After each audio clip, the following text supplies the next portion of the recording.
সুকুমার রায়ের লেখা কবিতা ছায়াবাজি।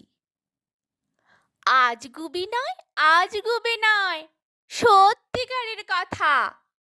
ছায়ার সাথে কুস্তি করে গাত্রে হলো ব্যথা। ছায়া ধরার ব্যবসা করি, তাও জানো না বুঝি? রোদের ছায়া, চাঁদের ছায়া, হরেক রকম পুঁজি। শিশির ভেজা সদ্য ছায়া, সকাল বেলায় তাজা। গ্রীষ্মকালের শুকনো ছায়া, ভীষণ রোদে ভাজা। চিলগুলো যায় দুপুর বেলায় আকাশ পথে ঘুরে। ফাঁদ ফেলে তার ছায়ার উপর খাঁচায় রাখি পুরে। কাগের ছায়া, বগের ছায়া, দেখছি কত ঘেঁটে। হালকা মেঘের পানসে ছায়া, তাও দেখেছি চেটে। কেউ জানে না এসব কথা, কেউ বোঝে না কিছু। কেউ ঘোরে না আমার মতো ছায়ার পিছু পিছু।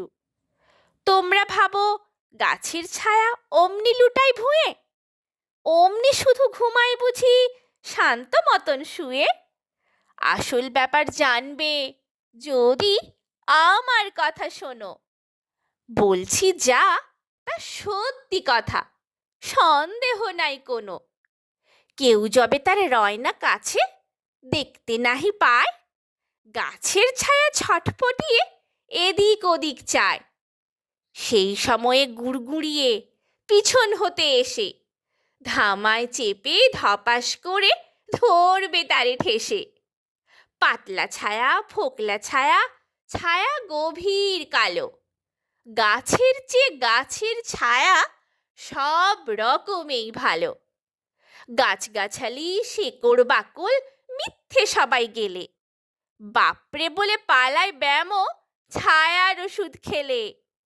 নিমের ছায়া, ঝিঙের ছায়া, তিক্ত ছায়ার পাক, যেই খাবে ভাই অঘোর ঘুমে ডাকবে তাহার নাক। চাঁদের আলোয় পেঁপের ছায়া ধরতে যদি পারো, শুকলে পড়ে সর্দি কাশি থাকবে না আর কারো। আমড়া গাছের নোংরা ছায়া কামড়ে যদি খায়, ল্যাংড়া লোকের ঠ্যাং গজাবে সন্দেহ নাই তাই। আষাঢ় মাসের বাদলা দিনে বাঁচতে যদি চাও, তেঁতুল তলার তপ্ত ছায়া হপ্তা তিনেক খাও। মৌয়া গাছের মিষ্টি ছায়া ব্লোটিং দিয়ে শুষে ধুয়ে মুছে সাবধানেতে রাখছি ঘরে পুষে। পাক্কা নতুন টাটকা ওষুধ এক্কেবারে দিশি, দাম করেছি সস্তা বড় 14 আনা শিশি। নমস্কার।